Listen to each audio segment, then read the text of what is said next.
Welcome, one and all, to the ancient journey. If you like the video, please give us a like and a share. And if you're into our content, please subscribe. It helps grow the channel and keeps us producing these videos. Today's journey, the Sumter County Does. Imagine for a moment that you disappeared. You're gone, but everything that you know, family, friends, pets, job, all still remain behind. Would it be hard to believe that you'd never be found? Would it be harder still to think that someone would find you, but you would remain unknown? And for how long? Would it take a week, a month, a year for someone to finally identify you? Take a moment. Shake out your pockets right now. Fish around in your coat. What's in there that would identify you? Is there a receipt from a local store in there? Are you wearing some engraved jewelry? Are you wearing a t-shirt from somewhere you visited? Is there dirt from your driveway caked on your shoes? How many clues would you leave behind if you just vanished? As hard as it may seem to believe, there are nearly 40,000 unidentified deceased persons in the United States. There are many others in many other countries as well. This could be for any number of reasons, perhaps due to someone running away from home or perhaps suffering major injuries that render them unrecognizable. But the thought that you could never be identified is a bit unnerving, isn't it? In August of 1976, one of these such stories begins, and as hard as it is to believe, it wouldn't be a week or a month or a year until the persons would be identified. It would be over 40 years. Locklear Road is a mainly dirt road that snakes through Sumter County, South Carolina, making its way close to I-95, but deep enough into the country that you'd never know it. It's a hot, sticky August day in 1976, and there's a truck driver who needs to pull over for a break. He eases his rig over onto the side of the road and exits the cab of his truck. He pauses, wipes the sweat from his brow, and looks down to see two bodies sprawled out alongside the road before him. It's a young man and a young woman, and they're both dead from gunshot wounds to the chest. Police received the call and a few eyebrows raised in the station house. It was reported on August the 9th that a car had been rocketing down a nearby road in the early morning hours. Shots had rang out, and the car clattered away towards I-95, never to be seen again. Could these bodies be the result of these shots? Police found the deceased couple and initially thought that they could be brother and sister. Both were clean cut and dressed well, wore some decent jewelry, and appeared to have taken care of themselves, but what was missing from the scene left police at a dead end for the moment. The bodies had no money and no identification. No drugs or alcohol was found on or in their persons. A nearly 40-year mystery was just getting started. Now, remember the question I asked you. Did you shake out your pants pockets? The police shook out the murder victims and a pair of faded blue jeans. Inside of them was a box of matches that came from a truck stop all the way from the Midwest called Grant's. The male was wearing a red t-shirt from the 1975 Sebring races in Florida, and he wore a Bulova Accutron gold watch and a gold ring with the initials JPF engraved onto it. The female wore some cut-off jean shorts, a pink halter top, and a blouse. On her feet were a pair of wedge-heeled sandals.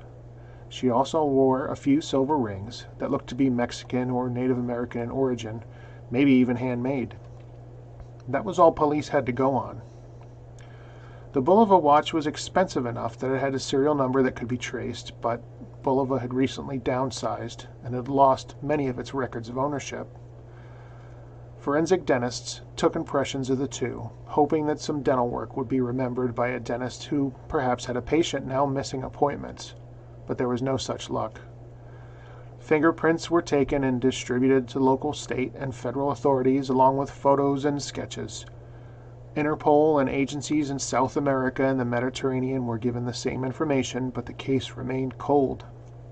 And speaking of cold, the autopsy revealed the couple had eaten some sort of fruit or ice cream before they had died.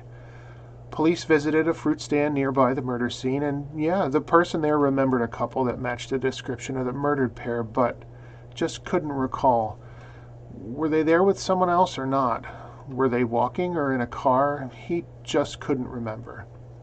Months went by, and another lead came in from an unlikely source. A campground near Santee, South Carolina, a short 45-minute drive from the murder scene. An employee of the campground had heard of the story and recalled meeting the man and his girlfriend.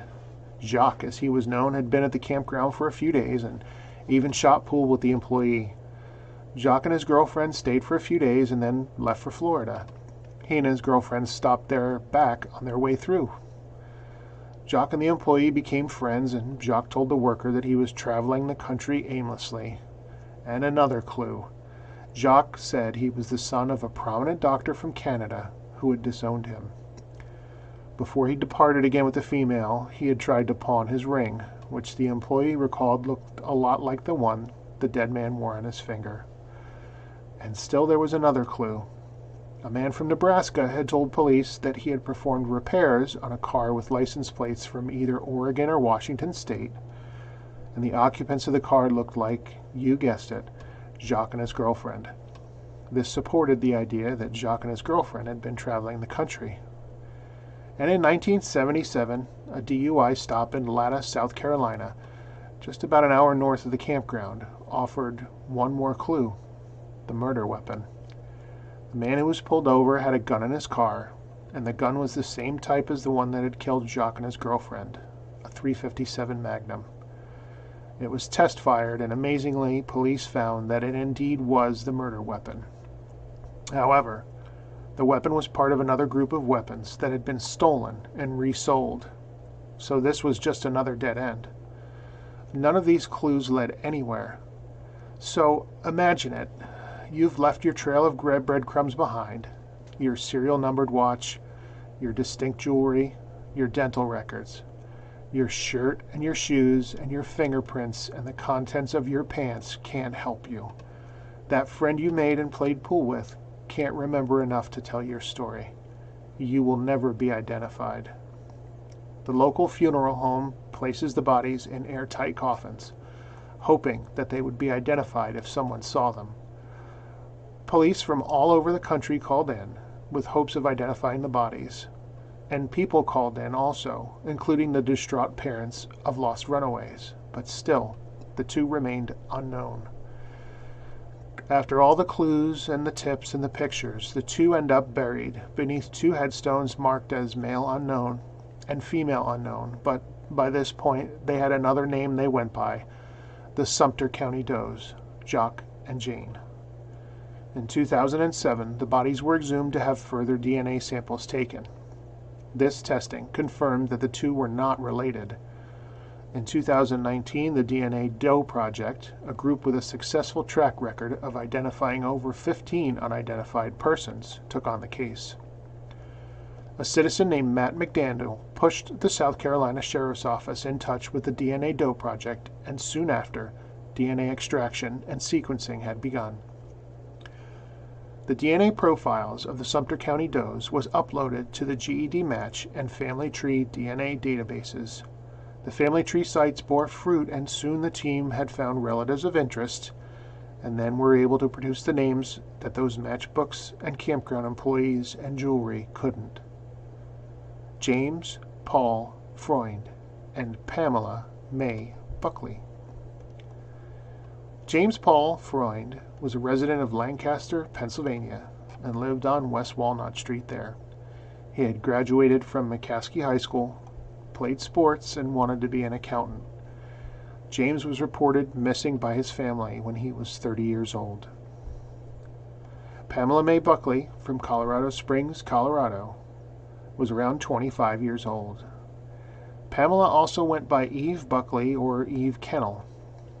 Pamela may have been married to someone with the last name Kennel and divorced, but the trail isn't very clear. Police aren't sure how the two knew each other, but Pamela was also reported missing by her family. To this date, despite the two being identified, no one has been arrested or charged with their murders. Thanks for watching, and thanks for sharing the journey.